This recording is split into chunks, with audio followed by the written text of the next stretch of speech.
Fala galera, beleza? Primeiro videozinho aqui do ano do nosso EAD de Física, para aprofundamento. Hoje o vídeo vai ser um pouco mais direto. Nas próximas semanas eu vou começar a tratar mais o conteúdo mesmo, explicaçãozinha de uma parte ou outra do conteúdo.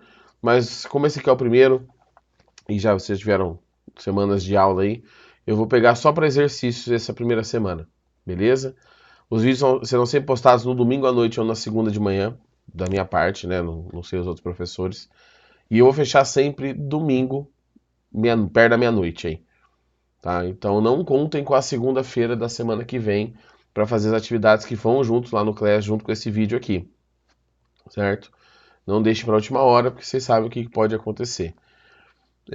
Se eu for lembrando de mais alguma coisa aí no caminho, durante o vídeo eu vou comentando. Certo? Vamos usar o material de aprofundamento, guia de estudos. E o primeiro exercício do guia de estudos é esse aqui, tá? Um exercício estadual do Rio de Janeiro, se eu não me engano, que fala do método científico. Então, vamos entender o que está falando aqui e vamos resolver esse primeiro exercício. Então, vamos lá, deixa eu pegar outra coisinha aqui. O tempo de oscilação de um pêndulo não depende do peso do corpo suspenso na extremidade do fio. Isso aqui é uma afirmação que é verdadeira, tá?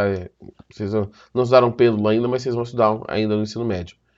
Com base nesse conhecimento, Galileu, antes mesmo de realizar seu famoso experimento da Torre de Pisa, que ele não realizou necessariamente, ele argumentou, né, sobre, afirmou que uma pedra leve e outra pesada, quando abandonadas livremente de uma mesma altura, deveriam levar o mesmo tempo a chegar do solo. Tal afirmação é um exemplo de... Então vamos lá, duas coisas. Primeiro, por que quando um objeto de massa diferente é solto na gravidade, ele vai cair no mesmo tempo, se for no mesmo nível, né? Que o corpo mais leve. Então aqui eu tenho um objeto maiorzinho, um objeto menorzinho aqui. Tá? A princípio, ambos estão com uma velocidade inicial zero. Espera aí que eu tô com uma caneta zoada aqui. Deixa eu ver o negócio. É aqui, peraí. Deixa eu só arrumar aqui, gente, peraí. Não vou editar, não, vai ficar assim mesmo. Aí, ó. Pronto, agora sim. V0 igual a 0. E aqui V0 igual a 0. Quando você solta esses dois objetos, quem derruba esses objetos? Eu vou usar aqui o termo gravidade, né? A gravidade que derruba. Na verdade, o correto seria campo gravitacional, né? Ou a força gravitacional entre a Terra e o objeto. O importante é, essa força peso, essa força da gravidade é diferente para os objetos. O peso 1 e aqui o peso 2. Tá? Mas, professores, não caem no mesmo tempo, não caem juntos? Sim, porque a força, isso aqui, esses pesos aqui, são forças, certo? Forças. E essas forças, elas geram resultados diferentes nos corpos. Podem gerar resultados diferentes. Nesse caso, o resultado é igual por quê? Porque a aceleração desses objetos, a aceleração, que nesse caso é o que a gente acaba chamando de gravidade, é a mesma. Tá? E que valor que ela tem aqui na superfície da Terra? Aproximadamente, a gravidade vale 10 metros por segundo ao quadrado. Então, como as acelerações são iguais, mesmo que a força não seja, você tem a mesma mudança de velocidade. Isso se você tirar o ar que está no meio do caminho. Então, a gente tem aqui essa ideia do Galileu, ela funciona muito bem ou para movimentos pequenos, em que a resistência do ar não faz muita diferença, de baixa velocidade ou sem a resistência do ar. Isso aqui justifica o que está acontecendo. Agora, o que isso tem a ver com o método científico? Vamos tentar entender. Método científico, você vê um problema, alguma questão na natureza, ou filosófica, sei lá, você vê aquele problema, aí você fala assim, bom, eu acho que isso está acontecendo. Esse achar chama-se hipótese. A primeira observação, né, observar o problema. O segundo é a hipótese, eu acho que é isso. O terceiro passo, ele pode existir ou não na listagem de passos, que é a dedução. Bom, se eu acho que é isso que acontece, tal e tal coisa devem acontecer também. Então você tem um passo intermediário até você testar essa sua ideia, que aí é a experimentação. Depois que você faz esses 4 passos, você pode chegar na conclusão que pode ser boa ou ruim. Você pode concluir que sua hipótese era boa ou que era ruim, você tem que começar tudo de novo. Tá? Nesse caso, tá, nós temos um problema conceitual nesse exercício. Por quê? Porque olha só, antes mesmo de realizar o seu famoso experimento, olha aqui, antes de realizar. Então isso aqui é antes dele fazer a experimentação. Você tem duas possibilidades. Ou é hipótese, eu acho que, ou dedução. Bom, eu acho que é isso. Então, por isso deve acontecer tal coisa. Aqui a gente não tem dedução nas alternativas. Então, o correto é a hipótese. Eu acho que é isso que tá. Eu não sei se a alternativa está na mesma ordem da apostila, tá? Só deixar esse aviso também. Eu acho que isso está acontecendo. É a hipótese. Qual que é o problema conceitual desse exercício? Ele não realiza esse experimento. O Galileu não sobe na Torre de Pisa e solta um treco lá de cima. Tá? Isso é igual aquela história da maçã, do Newton, cara, cabeça, é tudo balela. É para contar a historinha, ou depois alguém, muito tempo depois, que o cara já nem era mais vivo, contou uma história falando que era assim. A fonte primária, a gente não tem nada confirmando isso, não. Então, como é antes de realizar o experimento, é uma hipótese. Eu acho que não foi testada. Professor, e teoria? Teoria é o máximo na ciência. Teoria, quando você fala de teoria, algo que já está estabelecido, que já tem prova, que consegue prever fenômenos. Tá?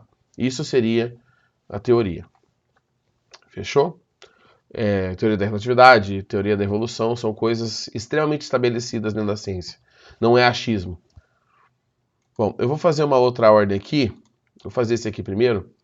Eu acho que esse exercício é o quinto da próxima aula eu coloco os números aqui do lado. É desse lado aqui, né? É pro outro lado. Tá? Que é exercício que é certinho.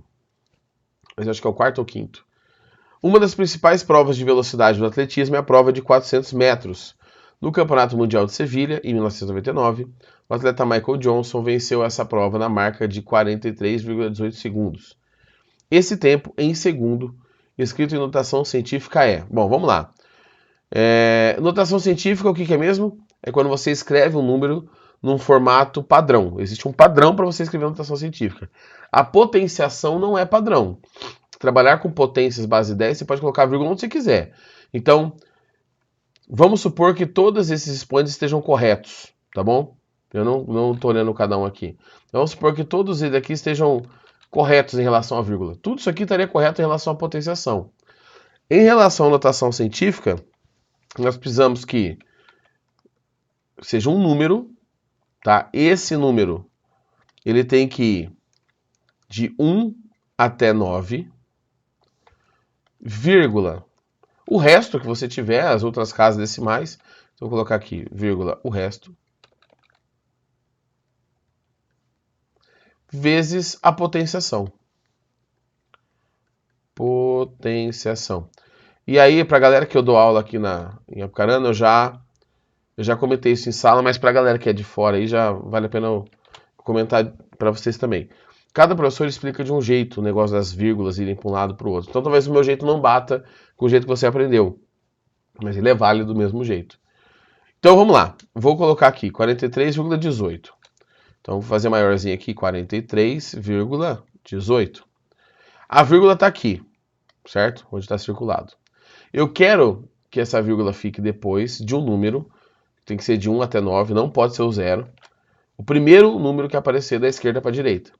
Bom, eu não sei se vocês conseguem ver o mouse, acho que consegue sim, né? Mas eu vou fazer uma setinha aqui junto. Vou vir da esquerda para a direita. Qual que é o primeiro número que eu encontro que não é o 0 e o 9? O 4. Então essa vírgula tem que sair daqui e vir para cá. O que eu quero é isso aqui, ó. 4,318. Fez a potenciação na base 10. Beleza? Se aqui fosse 0,318, já estaria pronto, porque o 0 não conta. Tá? No lado esquerdo da vírgula dele não conta. Bom, seguinte. Aqui a gente tem a vírgula andando uma casa para a esquerda. O número era 43,18. O número não ficou 4,318? O número não diminuiu? Ficou menor? Se o número ficou menor, para compensar, para isso aqui em cima continuar sendo igual isso aqui embaixo, tá? Eu tenho que fazer uma operação inversa no número. Se o número aumenta, a potência tem que diminuir o número depois, para essa combinação continuar dando o que eu tinha. E vice-versa. Nesse caso, o número diminuiu uma casa decimal. Ó, ele diminuiu uma casa decimal. Então eu vou aumentar 1 no expoente. E aí fazer um pouquinho maior só aqui. Mais 1. Então a resposta é 4,318 vezes 10 elevado a 1, que é a resposta B de bola. Certo? Seguinte, esse tipo de trabalho com notação científica, ele é muito bom para você colocar, fazer contas, operações matemáticas com esses números. Nesse caso específico, você poderia, tá? Aqui está um número muito quebrado, mas colocar 43,2, por exemplo. Se aqui, ao invés de 43,18, fosse 43,2. Você poderia transformar isso aqui em 432 vezes 10 a menos 1, por exemplo. Não existe obrigatoriedade para, durante as contas, durante a resolução dos exercícios, você colocar em notação científica. Você tem que colocar a notação científica no final, na resposta final, porque normalmente é assim que ele é pedido para vocês. Tá? Eu tinha separado mais um, mas eu vou fazer o seguinte, já está dando 2 minutos aqui de vídeo, e como é a primeira semana, eu vou com mais calma. O próximo exercício que eu ia fazer é esse aqui, de conversão de unidades. Se eu não me engano, é o segundo da apostila de vocês, do guia de estudos. Então, eu vou fazer o seguinte, esse exercício, ele vai entrar com uma primeiro exercício de resolução do vídeo da semana que vem. Fica com uma tarefinha, que obviamente eu não vou listar, tá? Mas fica uma tarefinha. Então, esse exercício aqui, se você quiser pausar depois ou procurar na sua apostila, eu vou resolver na semana que vem. Tá? Vou começar com esse aqui, e aí a gente vai fazendo uma ponte de uma semana para outra. Beleza? Se vocês tiverem algum exercício específico, pode mandar lá no Class, professor, dá para resolver esse na aula? Eu estava vendo um exercício na internet sobre esse assunto aqui, que é o que a gente está estudando. Dá para resolver esse? Manda lá, certo? Manda lá que dependendo da situação, a gente dá uma trabalhada aí para ficar mais fácil para vocês o conteúdo. Beleza? Então, gente, não se esqueçam que o formulário fecha domingo à noite. A gente se vê semana que vem. E é isso. Qualquer coisa, se eu esquecer de avisar aqui, eu aviso depois lá no Class. Beleza? Falou!